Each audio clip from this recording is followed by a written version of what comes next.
Good evening friends.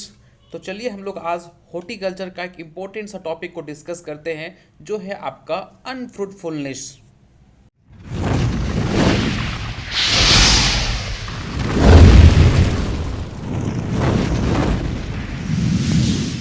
Friends, हम लोग देखते हैं कि हम लोग इस सेशन में क्या पढ़ने वाले हैं। हम लोग आज पढ़ेंगे फ्रूटफुलनेस क्या होता है, ये क्यों होते हैं, इनके क्या एक्सटर्नल फैक्टर हैं, क्या इंटरनल फैक्टर हैं, और ये कैसे हम ठीक कर सकते हैं। ठीक है, तो फ्रेंड्स रियली काफ़ी इंपॉर्टेंट और काफ़ी अमेजिंग सा सेशन है, तो आप लोग लास्ट तक ज़रूर देखिएगा। और फ्रेंड्स आपको बता देना चाहता हूँ कि अगर आपको नोट्स चाहिए, इनफैक्ट ये जो पीपीटी जिसमें पढ़ा रहा हूँ, ये पीपीटी भी आपको मिल सकती हैं और इन पे क्विजेज़ भी आपको मिलेंगे। तो इसके लिए आपको छोटा सा काम करना है, हमारे डिस्क्रिप्शन बॉक्स में हमारे टेलीग्राम चैनल का लिंक है, जाइए और उसे ज्वाइन कीजिए। ठीक है, तो फ्रेंड्स चलिए अपने सेशन को हम लोग स्टार्ट कर रहे हैं। नो फ्रेंड्स, थोड़ा सा ध्यान से समझिएगा चीज़ों को, है ना। यहाँ पे आपको पहले दो वर्ड को क्लियर करना चाहिए। देखिए होता है क्या है ना, बहुत सारे बच्चे से पूछेंगे तो उनके मन में डाउट होता है, वो सोचते हैं कि फ्रूटफुलनेस और अनफ्रूटफुलनेस दोनों एक ही चीज़ है, बट ऐसा नहीं है, दोनों में बहुत डिफरेंस है। क्या डिफरेंस है? देखिए अगर हम फ्रूटफुलनेस की बात करें तो सपोज मान के चलिए ये एक कोई ट्री है।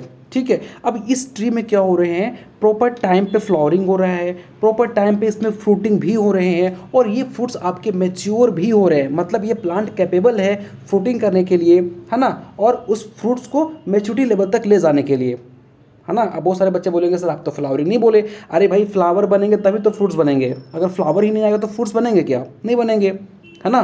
तो अगर कोई प्लांट उसमें फ्लावरिंग भी आ रहा है, उसमें फ्रूटिंग भी हो रहे हैं, और वो फ्रूट्स मैच्योर भी हो रहे हैं, फिर उसको आप खा ले रहे हो, ठीक है, तो इसको हम बोलेंगे फ्रूटफुलनेस। मतलब ये प्लांट नॉर्मल है, इनके लाइफ साइकिल अच्छे से चल रहे हैं, है ना।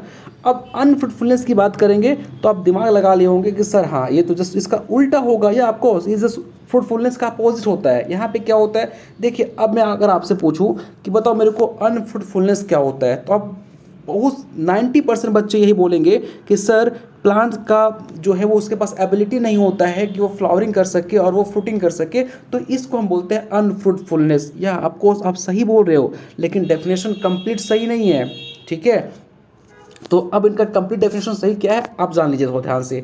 बोलता क्या है, अगर हम जब भी अनफ्रूटफुलनेस का डेफिनेशन को हमसे पूछता है तो यहाँ पे हम बोलेंगे कि सर ये एक कंडीशन होता है, या फिर प्लांट्स जो होते हैं वो कैपेबल नहीं होते हैं फ्रूटिंग करने के लिए या फिर फ्लावरिंग करने के लिए। और अगर सपोज दोनों हो गया, सपोज किसी वजह से आपके फ्रूटिंग भी हो गए, ठीक है, और इसमें फ्लावर भी आ गया था, है ना, तो अगर ये दोनों हो भी गया और वो फ्रूट्स हमारे बनने वो मैच्योर नहीं हो पा रहे, मतलब वो मैच्योरिटी लेवल तक उसको लेके नहीं जा पा रहा है, सब उसमें फ्रूट्स बन गया लेकिन फ्रूट्स ड्रॉप आउट हो गया, ठीक है, टाइम से पहले, वो मैच्योर होने से पहले क्या हो गया, वो नीचे गिर गया, या फिर किसी वजह से वो ख़राब हो गया, है ना।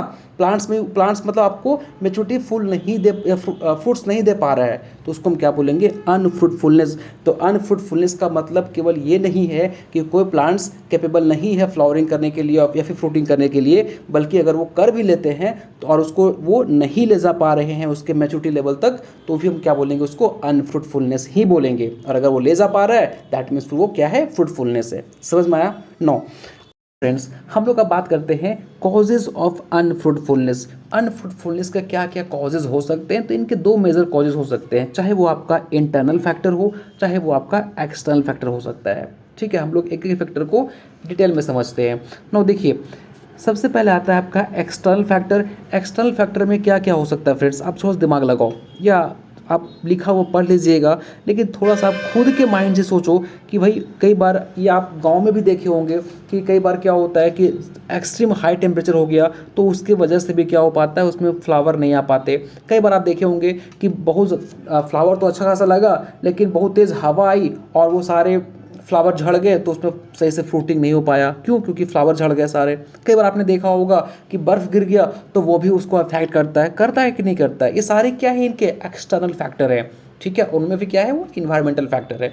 तो देखिए अगर हम टेम्परेचर की बात करें तो टेम्परेचर क्या करता है, अगर सपोज टेम्परेचर एक्सट्रीम ज़्यादा हो गया या फिर काफ़ी लो चला गया, तो ये अफेक्ट करता है फ्लावरिंग को, पोलिनेशन को, फ्रूट सेट को, उसमें फ्लावर नहीं बनेंगे, ना ही पोलिनेशन हो पाएगा, और उसमें सही से फ्रूट्स भी नहीं बन पाएंगे। उनके ग्रोथ को ये अफेक्ट करेगा, उनके डेवलपमेंट प्रोसेस को वो अफेक्ट करेगा। ठीक है ना। तो देखिए हम बात करें अगर एक्सट्रीम टेम्परेचर हो जाता है तो क्या होगा, सपोज़ जो टेम्परेचर है उसमें काफ़ी ज़्यादा फ्लक्चुएशन देखने को मिल रहा है, कई बार टेम्परेचर काफ़ी ज़्यादा हो जाता है फिर काफ़ी लो चला जाता है, तो इनकी वजह से भी क्या होता है, जो प्लांट्स के अंदर फर्टिलाइजेशन प्रोसेस होता है ना वो अफेक्ट होता है। और अगर कॉन्टीन्यूअस हाई टेम्परेचर बना हुआ है तो भी क्या होगा, फर्टिलाइजेशन प्रोसेस जो है वो अफेक्ट होगा। आपने पढ़ा होगा फ्रेंड्स कि जब तक फर्टिलाइजेशन नहीं होगा तब तक उसमें फ्रूट्स नहीं बनेंगे, ठीक है ना। तो फर्टिलाइजेशन प्रोसेस होना भी बहुत ज़रूरी है क्योंकि एक कंप्लीट फ्रूट्स बनने के लिए, है ना। तो देखिए हम अगर बात करें पोलन, है ना, आपने पढ़ा होगा कि पोलन ग्रेन जो है वो कहाँ बनता है, एंथर में बनता है ना। तो पोलन ग्रेन जो है उसको बनने के लिए एटलीस्ट 50 डिग्री फ़ारेनहाइट या फिर उससे ज़्यादा का टेम्परेचर चाहिए, तो ये अच्छी तरीके से पोलन ग्रेन बन पाते हैं। बट अगर इससे काफ़ी लो चला गया तो भी नहीं बन, तो कभी कभी भी ये पोलन ग्रेन नहीं बन पाएगा। पोलन ग्रेन नहीं बन पाएगा तो फर्टिलाइजेशन नहीं हो पाएगा, है ना। तो फिर फर्टिलाइजेशन नहीं हो पाएगा तो आपके फ्रूट्स नहीं बन पाएंगे, है ना। और अगर 40 डिग्री फ़ारेनहाइट से लो चला गया, है ना, तो क्या होगा, फर्टिलाइजेशन प्रोसेस जो है वो अफेक्ट होगा। दैट मीन्स कि आपको एक नॉर्मल रेंज मेंटेन करना पड़ेगा। 50 डिग्री फ़ारेनहाइट से ज़्यादा है तो ठीक है, बट उससे अगर लो चला गया तो क्या करेगा, डायरेक्टली ये फर्टिलाइजेशन प्रोसेस को अफेक्ट करेगा, फर्टिलाइजेशन ही नहीं हो पाएगा, ठीक है। समझ में आ पा रहा है। देखिए मैंगो माल फॉर्मेशन भी क्या है, एक क्लाइमेटिक के फैक्टर है जिनकी वजह से ये होता है। मैंगो माल फॉर्मेशन आपको मैंने पढ़ाया हुआ है DFSCM के अंदर कि यहाँ पे क्या होता है, गुच्छा बन जाता है, यहाँ पे आप देखे होंगे कि ऐसे गुच्छा बन जाता है मैंगो के अंदर, ठीक है। 9 आगे बात करें, इनका दूसरा जो फैक्टर है वो है रेनफॉल, ठीक है। आप देखे होंगे कि कई बार क्या होता है कि सपोज़ मैंगो का सीज़न था, काफ़ी अच्छा उसमें मंजर आए, लेकिन बहुत तेज़ रेनफॉल हो गया, जिसकी वजह से क्या हुआ, सारे के सारे मंजर मंजर मतलब फ्लावरिंग, सारे के सारे फ्लावर क्या है, झड़ गए। अब सारे फ्लावर झड़ गए तो उसमें फ्रूट्स काफ़ी कम आएंगे। आपने देखा होगा कि भाई और ये सीज़न मैंगो का आने वाला है। देखो चीज़ों को ना प्रैक्टिकली आप रिलेट कर पाओ तो बहुत अच्छा ये आपको याद रहेगा। सपोज़ आप देखें कि भाई आपके घर के जस्ट बगल में मैंगो का एक ट्री लगा हुआ है, आपने देखा कि इस बार बहुत अच्छा मंजर आया हुआ है, तो आप बहुत खुश हो गए कि यार वाह क्या मज़ा आ गया, इस बार तो बहुत ज़्यादा हमको आम खाने को मिलेंगे। लेकिन किस्मत को कुछ और मंजूर था, नेक्स्ट डे क्या हो गया, बहुत तेज़ बारिश हो गई। तो बहुत तेज़ बारिश हो गया तो सारे के सारे मंजर सब तो नहीं झड़ेंगे, लेकिन उसका सपोज मान के चलिए 60% झड़ गया। अब 60% झड़ गया तो उसमें क्या फ्रूट्स बन पाएंगे, नहीं बन पाएंगे। तो ये अफेक्ट किया नहीं किया, बिल्कुल किया, ठीक है ना। ये क्या करता है, पोलन को भी वाश कर देता है ना, एंथर से। और ये इनके जो ब्लॉसमिंग प्रोसेस होता है ना, मतलब खिलना, उनको भी क्या करता है, अफेक्ट कर देता है, जिसकी वजह से आपके फ्रूट्स कम बनते हैं। अब विंड भी अफेक्ट करेगा या नहीं करेगा, या आपकोस करेगा, ठीक है। सपोज़ आपके जो आपका जो मैंगो ट्री था उसमें मंजर लगे हुए थे, बहुत तेज़ हवा भी आएगी तो क्या करेगी, उसको मंजर को झाड़ देगी कि नहीं झाड़ देगी, है ना। आपके जो क्या है, जो आपके जो आपके जो फ्लावर हैं वो झड़ जाएंगे। तो जब फ्लावर झड़ जाएंगे तो फिर आपके ये नहीं बन पाएंगे, फ्रूट्स नहीं बन पाएंगे। आपने देखा भी होगा लेमन में जो है ना, लेमन के अंदर भी जो फ्रूटिंग होता है उस टाइम भी बहुत तेज़ हवा चलेगी तो क्या होगा, वो झड़ जाएगा, है ना। तो हवा भी अफेक्ट करता है कहीं ना कहीं। अब देखिए अगर हम बात करें फ्रॉस्ट की, तो फ्रॉस्ट जो होते हैं ना ये भी अफेक्ट करते हैं। फ्रॉस्ट जो होते हैं ना वो सेक्सुअल ऑर्गन को क्या करते हैं, उसको ये किल कर देते हैं, ख़राब कर देते हैं। अब क्योंकि सेक्सुअल ऑर्गन ही ख़राब हो गया तो कभी भी फ्लावर आपके कम्प्लीटली मैच्योर नहीं हो पाएंगे, और जो ये हैं वो मतलब खिलने से पहले ही क्या होंगे, डिस्ट्रॉयड हो जाएंगे। अब फ्लावर ही डिस्ट्रॉयड हो गया तो कभी आपके फ्रूट्स नहीं बनेंगे। फ्रेंड्स आप देख पा रहे होंगे कि यहाँ पे बेचारा फ्लावर लगा हुआ है और इसके चारों तरफ जो है क्या है, पूरा की पूरा फ्रॉस्ट का इफेक्ट आपको देखने को मिल रहा है। तो ये फ्लावर क्या होगा, बाद में फिर ये डिस्ट्रॉय हो जाएगा और ये झाड़ के नीचे गिर जाएगा, ठीक है। हेलस्टॉर्म की बात करें तो देखिए ये क्या करता है कि अगर सपोज आपका कोई फ्रूट्स का ऑर्चार्ड है, ठीक है, अगर हेल स्टॉर्म का अटैक हो गया तो ये क्या करेंगे, आपके पूरे के पूरे फ्लावर के बर्ड को ना अफेक्ट कर देंगे, ठीक है, जिनकी वजह से क्या होगा, उनमें फ्रूट्स नहीं बन पाएंगे। समझ पा रहे हो आप। तो हेल स्टॉर्म भी क्या करता है, काफ़ी अफेक्ट करता है आपके अनफ्रूटफुलनेस को, ये बढ़ावा देता है। नो हम बात करें अगर क्लॉडी वेदर की, तो क्लॉडी वेदर ना यहाँ पे देखेंगे अगर क्लॉडी वेदर होगा तो ये एक डिजीज़ कॉज करता है। आपने पढ़ा होगा मोस्टली ग्रैप्स के अंदर भी आपने पढ़ा होगा, पाउडरी मिल्ड्यू, है ना, फ्रूट्स के ऊपर पाउडर की तरह कुछ आपको देखने को मिलेगा, इसको बोलते हैं हम लोग पाउडरी मिल्ड्यू। तो पाउडरी मिल्ड्यू जो होता है ना वो एक सीरियस डिजीज़ होता है आपके फ्रूट्स क्रॉप में, ठीक है। ये मोस्टली अगर आपका जो वेदर है वो क्लॉडी है तो ये आपको मोस्टली देखने को मिलेंगे। यहाँ पे क्या होता है कि जो आपके फ्रूट्स है ना वो पहली बात कि ड्राई हो जाएंगे, सूख जाएंगे, और सूखने के बाद वो नीचे की तरफ गिर जाएंगे, ठीक है। ये वैसे आपको ऐसा देखने को मिलेगा। और ये मोस्टली आपके काफ़ी डिस्ट्रक्टिव कब माना जाता है, ड्यूरिंग मार्च टू अप्रैल, है ना। ये काफ़ी ज़्यादा डिस्ट्रक्टिव माना जाता है क्योंकि इस टाइम फिर आपके बारिश का मौसम भी आने वाला होता है कुछ समय बाद, हल्का हल्का यहाँ पे आपको क्लॉडी वेदर भी देखने को मिलेगा, है ना। तो इसलिए यहाँ पे अफेक्ट होता है। नो, अगर हम बात करें लाइट इंटेंसिटी, तो देखिए लाइट इंटेंसिटी बहुत ज़्यादा रोल प्ले करता है फ्रेंड्स। अब आप बोलेंगे कैसे करता है सर। अब देखिए जैसे कि हम लोगों को ग्रोथ होने के लिए फूड चाहिए, ठीक है। अब फूड कहाँ से मिलेगा, आप फूड को पका के खाएंगे, पकाने के लिए क्या चाहिए आपको, आग चाहिए। इसी तरह से प्लांट्स को खाना बनाने के लिए सनलाइट चाहिए। अब क्योंकि लाइट का इंटेंसिटी बहुत कम है, सपोज बहुत रेगुलर आपके यहाँ फ्रिक्वेंटली बहुत दिनों से बारिश ही बारिश हो रही है, या फिर आपने जो प्लांट्स को लगाया है वो ऐसी जगह पे लगाया है जहाँ पे सनलाइट सही से पहुँच ही नहीं पाता है, तो भी क्या होगा, आपको अनफ्रूटफुलनेस देखने को मिलेगा। क्यों ऐसा, क्योंकि उसमें सही से फोटोसिंथेसिस नहीं हो पाएगा। अब फोटोसिंथेसिस नहीं हो पाएगा तो उसमें जो फ्रूट्स हैं वो नहीं बन पाएंगे, उनका जर्मेशन भी काफ़ी स्लो रहेगा, यील्ड काफ़ी कम आएगा, उनमें कलर जो है वो काफ़ी आपको डल देखने को मिलेगा, सही से उसमें कलर नहीं बन पाएंगे, है ना। तो ये सारे क्या हैं, आपके रीज़न हैं जो कि अनफ्रूटफुलनेस को बढ़ावा देते हैं, ठीक है। और अगर आप ऐसे जगह पे लगाए हो जहाँ पे बहुत डेंस प्लांटिंग है, मतलब कि ऊपर की तरफ बहुत ज़्यादा डेंस है, सनलाइट अंदर की तरफ पेनिट्रेट करके नहीं आ पा रहा है, सारे जो ट्रीज है वो आपस में ओवरलैपिंग किए हुए हैं, तो इस कंडीशन में आप वहाँ पे प्रूनिंग कर दीजिए ताकि सनलाइट जो है वो प्रॉपर अंदर की तरफ वो पेनिट्रेट कर सके, पूरे पोर्शन को मिल सके और अच्छे तरीके से फोटोसिंथेसिस हो पाएगा, तो अच्छे आपके फ्लावर भी बन पाएंगे, ठीक है ना। 9, आगे बात करें डिस्टर्ब वाटर रिलेशन। यहाँ पे क्या होता है, सपोज आपने एक वर्ड पढ़ा होगा एब्सेशन। एब्सेशन का मतलब क्या होता है, एब्सेशन एक कंडीशन होता है जहाँ पे प्लांट्स जो हैं वो अपने पार्ट्स को ड्रॉप करने लगते हैं, चाहे उसका लीफ गिर गया, मतलब प्लांट्स के ऑर्गन क्या होते हैं, ड्रॉप आउट होने लगते हैं, गिरने लगते हैं, उसको बोलते हैं हम लोग एब्सेशन।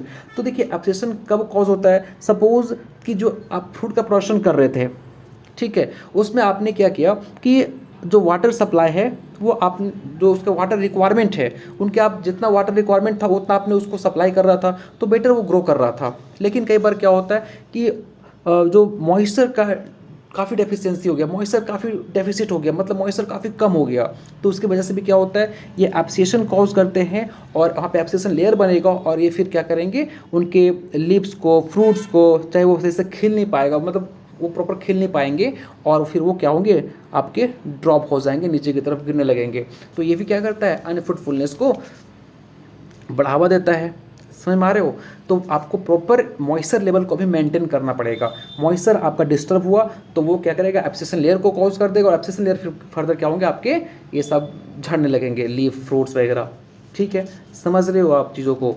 नो, अगर हम बात करें कि कई बार क्या होता है कि आप मॉइस्चर को ना, अगर मॉइस्चर डेफिसिट आप किए हो तो ये क्या करेंगे, डिस्टर्ब करेंगे आपके CN रेशियो को, कार्बन नाइट्रोजन रेशियो को, साथ में ये केमिकल कंपोजिशन को भी अफेक्ट करता है और ये फिर क्या करेंगे, आपके फ्रूट्स को ड्रॉप आउट कर देंगे। मतलब मॉइस्चर की डेफिशिएंसी हो गया आपके मिट्टी में, तो अब मिट्टी में डेफिशिएंसी हो गया तो ऑफकोर्स आपके प्लांट्स को भी इसके इफेक्ट देखने को मिलेंगे। अब इफेक्ट क्या होगा कि इनके CN रेशियो भी डिस्टर्ब हो जाएंगे। CN रेशियो जब डिस्टर्ब होगा तो केमिकल का कंपोजिशन भी डिस्टर्ब हो जाएगा और ये डिस्टर्ब होंगे तो भाई फ्रूट्स क्या होंगे, आपके ड्रॉप हो जाएंगे, एब्सेशन कॉज हो जाएगा, ठीक है ना। समझ पा रहे हो। और कई बार क्या होता है कि मॉइस्चर डेफिशिएंट की वजह से तो हो भी रहा है, प्रॉब्लम हो रहा है, लेकिन कई बार क्या होता है कि एक्सेस आप मॉइस्चर दे देंगे तो ये भी क्या करता है, एक फ्रूट मतलब एब्सेशन का रीज़न भी ये भी बन सकता है। आप एक्सट्रीम मॉइस्चर दे दीजिए या फिर एक्सट्रीम मॉइस्चर की डेफिशिएंसी हो गई तो भी दोनों क्या, तब रीज़न क्या होता है, एब्सेशन कॉज होता है, आपके फ्रूट्स झड़ने लगेंगे।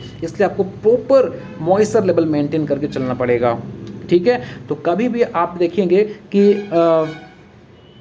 आपको ना अपने ओरचार्ड के अंदर एवॉइड करनी चाहिए इरिगेशन, कब, फ्लावरिंग के टाइम पे। आप देखे भी होंगे कि अगर आप देखो, आप ये क्या कर रहा है कि सपोज यहाँ पे फ्लावर लगे होंगे, अब ये इस तरह से स्प्रिंकलर मतलब फुहारा मार रहा है, तो इनके जो फ्लावर होंगे वो क्या होंगे, आपको झड़ जाएंगे कि नहीं झड़ जाएंगे। इसलिए कभी भी हम लोगों को फ्लावरिंग के टाइम पे इरिगेशन नहीं देनी चाहिए, है ना। खासकर आपके फ्रूट्स क्रॉप में आपने देखा होगा कि सिट्रस में अगर आप इस टाइप का इरिगेशन प्रोवाइड करेंगे ना तो उनके जो जो फ्लावर होते हैं काफ़ी वीक होते हैं, तो झड़ जाएंगे। जब फ्लावर झड़ जाएंगे तो उसमें सही से फ्रूट्स नहीं बन पाएगा। तो कई बार टेम्परेचर मॉइस्चर आपके कम होने की वजह से भी ये आपका अनफ्रूटफुलनेस कॉज होता है और कई बार मॉइस्चर आपका ज़्यादा हो जाने की वजह से भी क्या होता है, अनफ्रूटफुलनेस कॉज होता है, ठीक है।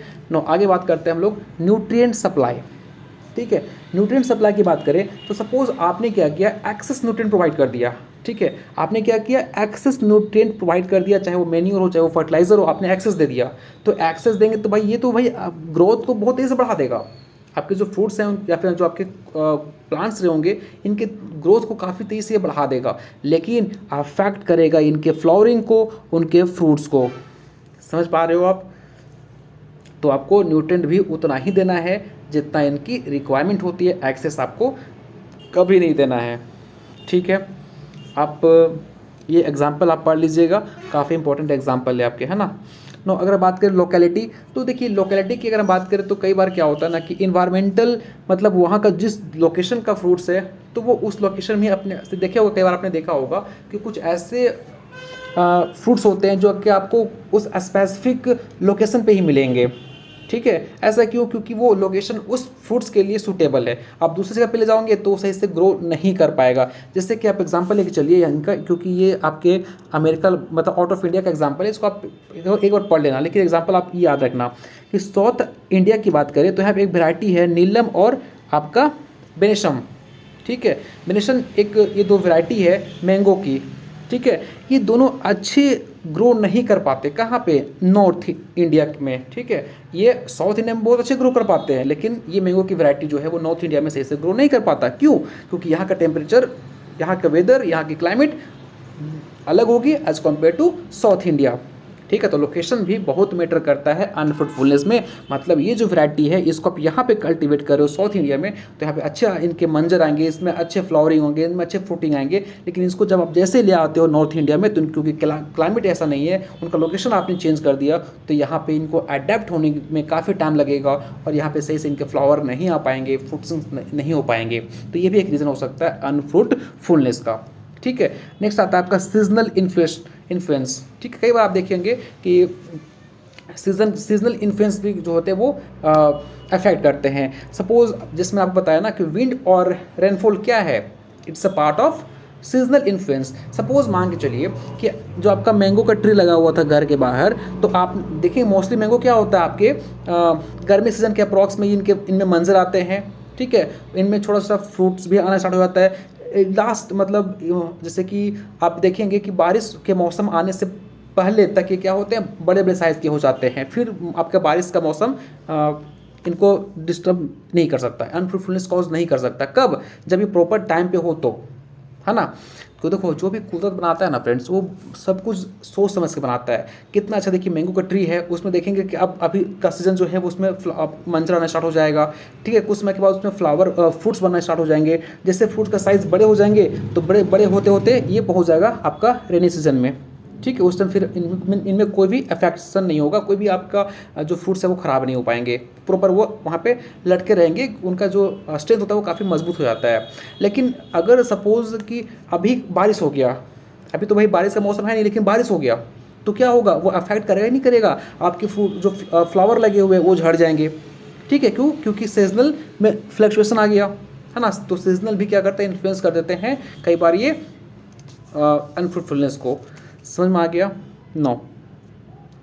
अब क्या होता है कि spraying fruit plant during flowering, है ना। कई बार क्या होता है, कुछ हम लोग ऐसा स्प्रे कर देते हैं जो कि अनफ्रूटफुलनेस को कॉज करता है। जैसे कि देखिए एक डिजीज़ है झुमका, ये है ना, झुमका एक डिसऑर्डर है। ठीक है, जो कि आपका ऑर्चार्ड में देखने को मिलता है। ये कैसे होता है, आप एक्सेसिव स्प्रेइंग कर रहे हो इंसेक्टिसाइड का, तो ये क्या करता है, डिक्लाइन करता है पोलिनेशन को और आपके पोलिनेटिंग इंसेक्ट्स को। पोलिनेटिंग इंसेक्ट्स आपके कम हो गए, आप तो पोलिनेशन ऑटोमेटिक कम हो जाएगा। पोलिनेशन नहीं हो पाएगा तो फर्टिलाइजर नहीं हो पाएगा, फर्टिलाइजर नहीं हो पाएगा तो उसमें फ्रूटिंग नहीं हो पाएंगे, फ्रूटिंग नहीं हो पाएंगे तो फिर उसमें आपके अनफ्रूटफुलनेस को बढ़ावा देगा। समझ रहे हो? आर्सेनिक ये भी क्या करता है, आपके पोलिन और पोलिन कैरिंग इंसेक्ट को अफेक्ट करता है। ठीक है, समझ पा रहे हो आप? नो। अब आता है इंसेक्ट पेस्ट एंड डिजीजेस। तो कई बार आप देखेंगे कि हम मस्त एग्जाम्पल दे रखा है, इसको देखिएगा तो ध्यान से पढ़िएगा कि हाउस फ्लाई जो होता है ना, वो स्ट्रिक्टली पोलिनेशन करने में काफ़ी हेल्प करता है मैंगो के अंदर। लेकिन मैंगो हॉपर जो है ना, ये इन्फेस्ट कर देता है। कब? जो उसमें जैसे ही वो मतलब उसमें फ्लावर आएंगे, वो खिलेंगे, तो क्या करता है, उनको ये उसमें जाके इन्फेक्शन कर देता है। इन्फेक्शन करेगा तो धीरे धीरे क्या करते हैं, ये पूरे फ्लावर में फैल जाएंगे। तो पूरे फ्लावर में फैल गए तो क्या हो गया, आपके जो फ्लावर है वो झड़ेंगे तो फिर उसमें फिर आपका फ्रूट्स नहीं बन पाएगा। तो एक ये भी रीज़न हो सकता है। इंसेक्ट्स, पेस्ट वगैरह का भी अटैक हो जाता है, कई बार उसमें डिजीज आ जाता है, तो उनकी वजह से भी क्या होता है, अनफ्रूटफुलनेस काउज होता है। ठीक है, कई बार कुछ हम लोग इस तरह का प्रैक्टिसेस कर देते हैं अपने फील्ड के अंदर जो कि अनफ्रूटफुलनेस को बढ़ावा देता है। तो हमको प्रॉपर जो अच्छा मैनेजमेंट हो सकता है वो करनी चाहिए, है ना। हमको कुछ ऐसा, मतलब हमको जो ऑर्चार्ड मेरा है वो ऐसा जगह पे होना चाहिए जहाँ पे मतलब फ्रेश एयर आता है, जो कि वहाँ बगल में फैक्ट्री उक्ट्री ना हो, क्योंकि जहरीली गैस जाएंगी तो वो इफेक्ट करेंगी। ठीक है, तो हमारा कंप्लीट एक फ्रेश इन्वायरमेंट में हमारा ऑर्चार्ड होना चाहिए। ठीक है, हमको कई बार क्या होता है कि एक्सेस हाई सॉल्ट कंसंट्रेशन बनी हुई है, तो ये भी क्या करता है, क्योंकि ये एक्सेस हो गया तो ये वाटर लेवल को मेंटेन नहीं कर पाएगा। वाटर लेवल मेंटेन नहीं हो पाएंगे तो फोटोसिंथेसिस नहीं हो पाएंगे, और फिर इनके जो फ्लावर है वो क्या होंगे, झड़ जाएंगे और अनफ्रूटफुलनेस कॉज हो जाएगा। ठीक है, कई बार हम कुछ ऐसे केमिकल का स्प्रे कर देते हैं कॉन्टीन्यूअस, जो कि अनफ्रूटफुलनेस को बढ़ावा देता है। तो ये कुछ इनके मिसलेनियस फैक्टर हैं जो कि हम लोग द्वारा कॉज होता है। नो, ये था फ्रेंड्स हमारा एक्सटर्नल फैक्टर। अब पढ़ते हैं कुछ हमारे इंटरनल फैक्टर जिनके वजह से ये कॉज होता है। ठीक है, तो देखिए इनमें आपका है इम्पोर्टेंसी। ठीक है, इम्पोर्टेंसी क्या होता है, तो ये कुछ नहीं है। देखिए सिंपल यहाँ पे क्या होते हैं कि ये अराइज कब होता है, जब कई बार मेल सेक्स ऑर्गन, कई बार फीमेल सेक्स ऑर्गन, ये हो सकता है कि एक मेल सेक्स ऑर्गन जो है वो फेल हो गया, ठीक है, पर फीमेल ठीक है। कई बार क्या हो गया कि दोनों के दोनों फेल हो गए। ठीक है, तो अब दोनों के दोनों फेल हो गए या फिर दोनों में से कोई एक भी खराब हो जाएगा, तो क्या कभी पोलिनेशन हो पाएगा, नहीं हो पाएगा। पोलिनेशन नहीं होगा तो फर्टिलाइजेशन भी नहीं हो पाएगा, तो भाई है ना, आपके फ्रूट्स डेवलप नहीं हो पाएंगे। तो ये भी एक रीज़न हो सकता है, इसको बोलते हैं हम लोग इम्पोर्टेंसी। कई बार क्या होता है इन कॉम्पेबिलिटी की वजह से भी होता है। यहाँ पे क्या होते हैं कि अगर आपके जो दोनों सेक्स ऑर्गन है वो कम्प्लीटली सही हैं, अच्छे हैं, लेकिन फिर भी उसमें क्या हो रहा है कि फ्लावर नहीं, फ्रूटिंग नहीं हो पा रहे हैं। ठीक है, मैं पढ़ लेता हूँ क्या लिखा हुआ, देख लीजिए एक बार। असैलिटी from incapability arises when although the sex organ are completely formed they fail to function properly. हाँ, क्या होता है कि यहाँ पे देखिए जो दोनों सेक्स ऑर्गन है वो कंप्लीट अच्छे से बने हुए हैं, दोनों नॉर्मल हैं, लेकिन क्या होते हैं ये काम नहीं कर पाते, है ना, ये काम नहीं कर पा रहे हैं। बने तो हैं, दोनों मेल भी प्रेजेंट है, फीमेल भी प्रेजेंट है, लेकिन ये काम नहीं कर पा रहे हैं। तो ये भी रीज़न हो सकता है आपका इनकॉम्पेबिलिटी ड्यू टू, ये भी क्या हो सकता है, रीज़न हो सकता है अनफ्रूटफुलनेस का। ठीक है, नेक्स्ट आता है आपका एबॉर्शन। कई बार क्या होता है कि जो ठीक है मेल पार्ट भी सही है, फीमेल पार्ट भी सही है, दोनों प्रॉपर फंक्शन भी कर रहे हैं, दोनों ने कंप्लीट फर्टिलाइजेशन भी किया, लेकिन किस्मत ख़राब थी। क्या हो गया भाई, जो एम्ब्रियो था वो एबॉर्ट कर गया, किसी वजह से वो उसका एबॉर्शन हो गया, बाहर हो गया। तो अब एम्ब्रियो ही बाहर हो गया तो फिर प्रोसेस आगे कंटिन्यू नहीं हो पाएगा, समझ रहे हो। तो ये भी क्या होता है, एक रीज़न होता है आपका अनफ्रूटफुलनेस का। तो देखिए इम्पोर्टेंसी में क्या हो रहा था कि चाहे वो एक सेक्स ऑर्गन, चाहे मेल चाहे फीमेल, दोनों में से कोई एक फेल था, मतलब खराब था, काम नहीं कर पा रहा था। कई बार दोनों के दोनों खराब थे। ठीक है, इसको हम बोल रहे थे इम्पोर्टेंसी। इनकॉम्पेबिलिटी मतलब क्या हो रहा था कि दोनों सही थे, लेकिन दोनों सही से काम नहीं कर पा रहे, दोनों फंक्शनल नहीं थे, इसको बोले हमने बोला इनकॉम्पेबिलिटी। और एबॉर्शन में क्या हुआ, दोनों सही थे, दोनों ने काम भी किया, दोनों ने फर्टिलाइजेशन भी किया, है ना, बट एम्ब्रियो था वो एबॉर्ट कर गया। तो ये भी एक रीज़न हो सकता है अनफ्रूटफुलनेस का। ठीक है, क्योंकि है ना, अब कुछ इनके फिजियोलॉजिकल इन्फ्लुएंस भी हो सकते हैं, जैसे कि हो सकता है ना कि जो पोलन ट्यूब का ग्रोथ है वो काफ़ी स्लो है। अरे भाई, पोलन ग्रेन आपने पढ़ा होगा, ये अगर आपने क्लास 12 में बायोलॉजी पढ़ा होगा तो आपने डेफिनेटली पढ़ा होगा, या फिर आप इंट्रोडक्टिव बायोलॉजी में पढ़े होंगे कि कैसे होता है फर्टिलाइजेशन। ठीक है, तो पोलन ट्यूब एक इंपॉर्टेंट रोल प्ले करता है कि पोलन ग्रेन को ले जाके सिंथेटिक सेल से होते हुए यहाँ ओव्यूल तक पहुँचाने में। ठीक है, अब आपके पोलन ट्यूब ही नहीं, जिनके ग्रोथ है वो काफ़ी स्लो हो रहे हैं, तो भी इफेक्ट होता है। जो आपके पोलन ग्रेन बन रहे हैं वो ख़राब बन रहे होंगे, हो सकता है कि वो जर्मेट ही नहीं कर पाया, है ना, हो सकता है कि भाई जो आपके पोलन ग्रेन बन रहे हैं वो प्रीमेच्योर हो, या फिर उनको बनने में काफ़ी टाइम लग रहा है। ये भी हो सकता है कि पोलिनेशन करने में काफ़ी टाइम लग जा रहा है और होते होते आपका सीजन खत्म हो गया, तो ये भी हो सकता है अनफ्रूटफुलनेस का रीज़न। ठीक है, 9 अब हम बात करें कि इसको ठीक कैसे कर सकते हैं भाई। अगर सपोज़ ऐसा कंडीशन हमारे कॉज हो गया तो ये ठीक कैसे हो सकता है। तो सबसे पहली बात कि आपको सूटेबल रूट स्टॉक लेनी चाहिए। आपको फ्रॉस्ट डैमेज से कंट्रोल कैसे किया जाना चाहिए तो वो भी आपको करना हो सकता है, जितना हो सकता है उतना कीजिए। प्रॉपर आप न्यूट्रिशन अप्लाई कीजिए, एक्सेस मत दे दीजिए, है ना। आप कंट्रोल ऑफ पॉल्यूशन को कंट्रोल कीजिए। आप एक्सेस आप इंसेक्टिसाइड मत डाल दीजिए, क्योंकि आप एक्सेस डाल देंगे तो क्या होगा कि जो आपके पॉल्यूटिंग एजेंट हैं वो आप वहाँ जाके किल हो जाएंगे। आपको पॉल्यूटिंग एजेंट ही नहीं हो पाएंगे तो पर आप समझ रहे हो कि ये पॉल्यूशन भी अफेक्ट होगा। तो उनको आपको इनकरेज करना, ना कि उनको डैमेज करना है। प्रॉपर आपको पोलिनाइज़र का यूज़ करना है, ठीक है। आप पीजीआर प्लांट ग्रोथ रेगुलेटर को आपको यूज़ करना है। जब ये वेजिटेटिव या फिर रिप्रोडक्टिव ग्रोथ हो रहा हो उस टाइम प्रॉपर इसके आप थिनिंग कीजिए, उसको प्रॉपर प्रूनिंग कीजिए, ताकि लाइट हर जगह पे हर रीजन में अच्छे से पहुंच सके और अच्छे से वो फोटोसिंथेसिस कर पाए। और अच्छे से फोटोसिंथेसिस कर पाएगा तो आपके अच्छे से उस पर फूड्स बन पाएंगे, है ना। तो ये सब कुछ रिमेडियल थे। तो फ्रेंड्स होप सो आपको समझ में आया होगा कि अनफ्रूटफुलनेस क्या होता है, उनके क्या क्या फैक्टर हैं और इन फैक्टर में आपको क्या क्या पढ़नी थी। तो होप सो गाइस आपको मज़ा आया होगा। और इनके जो पीपीटी हैं और इनके नोट्स हैं हमको आपको हम टेलीग्राम चैनल पे शेयर कर देंगे। सो आप लोग हमारे टेलीग्राम चैनल को ज्वाइन कर लीजिए और डेफिनेटली आप क्विज़ को अटैम्प्ट कीजिएगा, जिससे आपको पता चलेगा कि आपको कितना समझ में टॉपिक आया है। और फिर भी कोई डाउट है तब मुझे कमेंट बॉक्स में डेफिनेटली पूछिए। तो फ्रेंड्स मिलते हैं नेक्स्ट वीडियो में। Thank you so much.